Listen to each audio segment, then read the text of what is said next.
నమస్కారం ఘంటారావానికి స్వాగతం. ముందుగా ప్రధానాంశాలు. ఎస్డీఆర్ఎఫ్ నిధులను గత ప్రభుత్వం దారి మళ్లించిందన్న శివరాజ్ సింగ్ చౌహాన్. ఫసల్ బీమా పథకం అమల్లోనూ నిర్లక్ష్యం చేసిందని వ్యాఖ్య. గురుకులాల్లో చిన్న సమస్యలను భూతద్దంలో చూపిస్తున్నారన్న సీతక్క.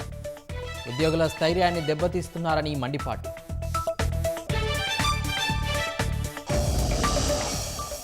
అత్యాధునిక సదుపాయాలతో ఉస్మానియా ఆసుపత్రి నిర్మిస్తాం. బీఆర్ఎస్ సర్కార్ చేయనిది చేసి చూపిస్తామన్న మంత్రి దామోదర.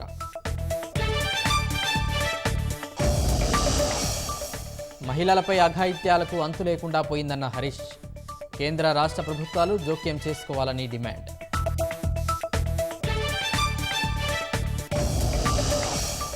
కోల్కతా వైద్యురాలిపై గ్యాంగ్ రేప్ జరగలేదని జాతీయ మీడియా కథనం. నిందితుడు ఒక్కడే అఘాయిత్యానికి పాల్పడినట్లు వెల్లడి.